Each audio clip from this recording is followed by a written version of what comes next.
Shri K Premkumar, അങ്ങേക്ക് 10 minute. Sir, ഞാൻ ഈ ധനവിനിയോഗ ബില്ലിനെ പൂർണ്ണമായും പിന്തുണയ്ക്കുകയാണ്.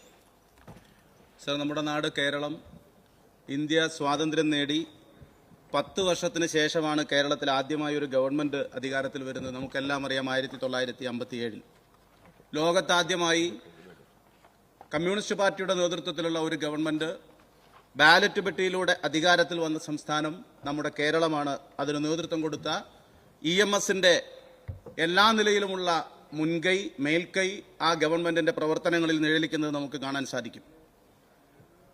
ആരോഗ്യരംഗത്തും വിദ്യാഭ്യാസ രംഗത്തും സാമൂഹ്യ സുരക്ഷാ രംഗത്തും ഏറ്റവും പിറകിൽ നിന്നിരുന്ന നാടായിരുന്നു 57 കേരളം.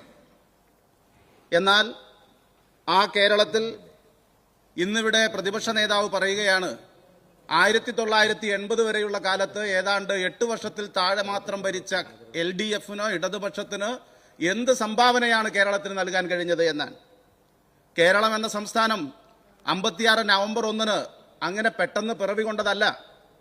നമുക്കറിയാം, കേരളത്തിന്റെ ചരിത്രം പരിശോധിച്ചാൽ നമുക്കറിയാം, മദ്രാസ് സ്റ്റേറ്റിന്റെ ഭാഗമായി നിന്നിരുന്ന ഒരു പ്രദേശം ഭാഷാടിസ്ഥാനത്തിലുള്ള സംസ്ഥാനം രൂപീകരിക്കുന്നതിന് വേണ്ടിയിട്ടുള്ള ആവശ്യം, അതിന്റെ തുടർച്ചയിൽ 1.25 കോടി മലയാളികൾ എന്ന EMSന്റെ ലേഖനം, അതിന്റെ തുടർച്ചയിൽ കേരളം മലയാളികളുടെ മാതൃഭൂമി എന്ന് പറയുന്ന ലേഖനം, പുസ്തകം, ആ നിലയിൽ കേരളം എന്ന സംസ്ഥാനം, ഭാഷാ സംസ്ഥാനം രൂപീകരിക്കപ്പെടുന്നതിൽ നിർണായകമായ പങ്ക് വഹിച്ച പ്രസ്ഥാനമാണ് കേരളത്തിലെ കമ്മ്യൂണിസ്റ്റ് പ്രസ്ഥാനമെന്ന് ഈ നാടിന്റെ ചരിത്രം പരിശോധിക്കുന്നവർക്ക് മനസ്സിലാക്കാനാകും.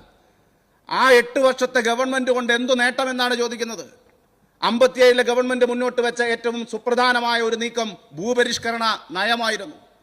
നമ്മുടെ നാട്ടിലെ മനുഷ്യനെ തന്റെ ഇടമുള്ളവനായി, തന്റേതായ ഇടമുള്ളവനാക്കി മാറ്റിയത് ഭൂപരിഷ്കരണ നയമായിരുന്നു. രാജ്യത്തെ മറ്റു പ്രദേശങ്ങളിൽ നിന്ന് വ്യത്യസ്തമായി